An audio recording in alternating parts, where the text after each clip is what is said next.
بسم اللہ الرحمن الرحیم۔ سعودیہ سے مولانا بلال نذیر صاحب نے سوال کیا ہے کہ لال رنگ کا کپڑا پہننے کا کیا حکم ہے۔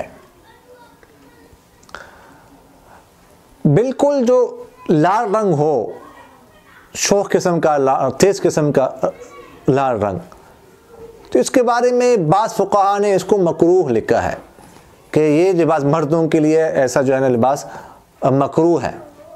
بعض کہتے ہیں مکروہ بھی نہیں، لا بأس کا لفظ اس میں آتا ہے، لا بأس۔ اور جن فقہاء نے مکروہ لکھا ہے اس کے بارے میں دیگر فقہاء فرماتے ہیں مکروہ تنزیہی ہے۔ تو اس لیے جو شوخ قسم کا گہرے رنگ کا سرخ لباس ہو اس سے بچنا بہتر ہے۔ باقی یہ کہ پہن لے تو جائز ہے۔ باقی جو رنگ ہے سفید رنگ تو ویسے ہی جو ہے نا وہ جائز ہے، اس طرح کالا رنگ جو ہے وہ بھی جائز ہے۔ علامہ شامی صاحب تو فرماتے ہیں کہ سفید رنگ اس طرح جو کالا رنگ ہے یہ مستحب ہے، تو اس لیے اس میں پہننے میں کوئی حرج نہیں ہے، پہن سکتے ہیں۔ ایک صاحب نے سوال کیا ہے کہ مفتی صاحب ایک مسئلہ تو بتا دیں کہ اگر کوئی آدمی مسجد کے پہلے فلور سے جماعت کے ساتھ شریک ہو اور امام آخری رکعت میں بیٹھ جائے اور مقتدی سمجھا شاید تیسری رکعت کے لیے امام صاحب کھڑے ہو گئے ہیں اور وہ کھڑا ہو گیا، پھر جب امام صاحب نے ایک طرف سلام پھیرا تو اس نے بھی بیٹھ کر پھیر لیا، اب اس کی نماز ہو گئی۔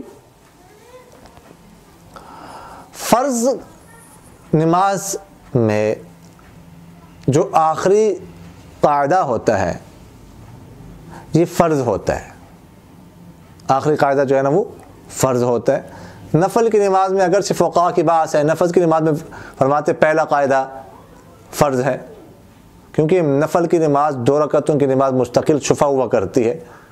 بعض فقہاء بھی فرماتے ہیں کہ نہیں، نفل میں بھی اگر 4 رکعتوں کی نیت باندھی ہے تو آخری فرض ہے۔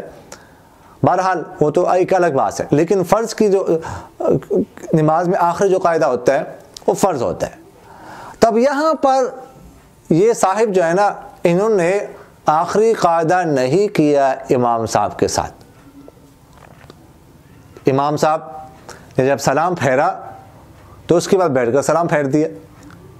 آخری قاعدہ کرنا فرض ہے، انہیں اتنی دیر بیٹھنا جتنی دیر میں تشہد پڑھا جا سکتا ہے، یہ فرض ہے، تو اس نے نہیں کیا۔ سلام امام صاحب جو ہے نا وہ پھیر چکے، اور سلام پھیرنے کی پہلی دفعہ سلام پھیرتے ہی امام صاحب جو ہے نا وہ نماز سے خارج ہو چکے، تو اس کے بعد بیٹھ کے سلام پھیر دیا۔ تو اس لیے فرض چونکہ رہ گیا اس کا، تو فرض رہنے کی وجہ سے اس کی نماز نہیں ہوئی۔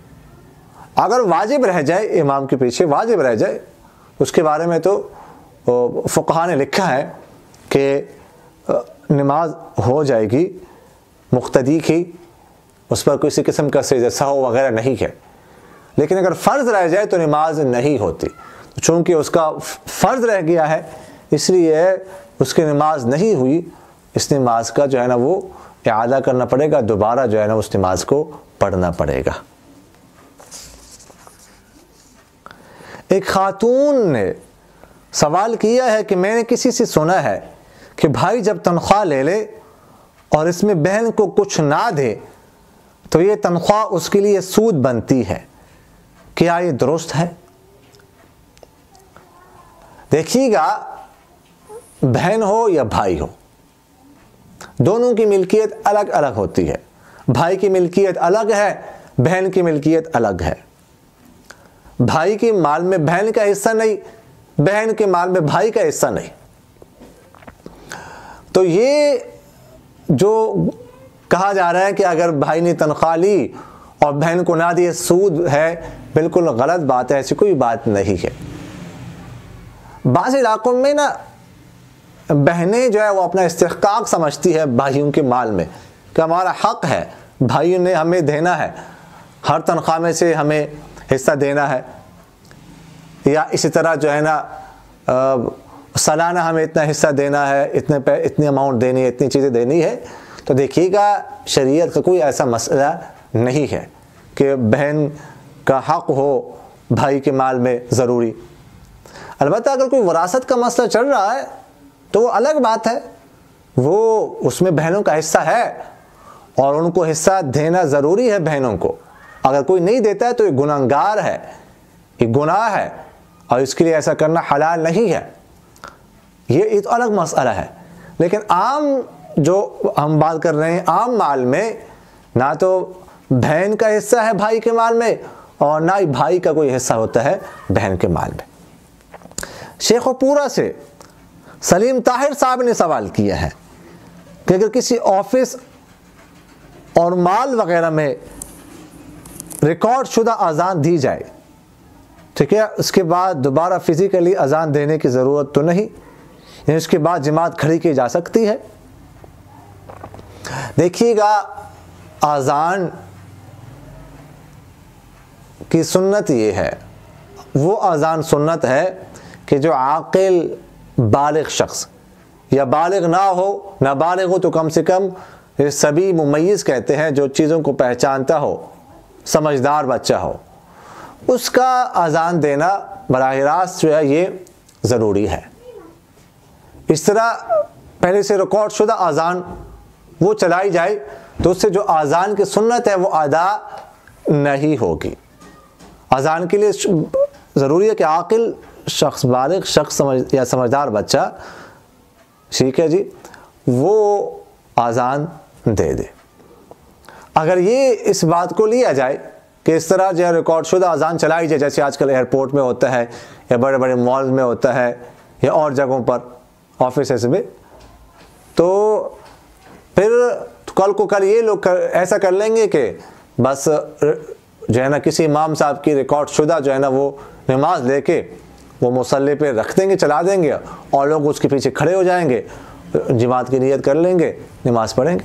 اب ظاہر ہے کہ یہ درست نہیں، جیسے یہ نہیں درست تو پہلا جو مسئلہ ہے وہ بھی جائز نہیں۔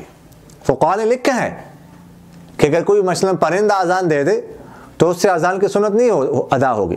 طوطا اذان دینا شروع کر دے، اذان پوری اذان دے دی، اگر کسی کو، جیسے طوطا جو ہے نا وہ بولتا ہے، اگر کسی نے اس کو اذان سکھا دی اور اذان کے وقت میں اس نے اذان دے دی تو اس سے اذان کی سنت ادا نہیں ہوگی۔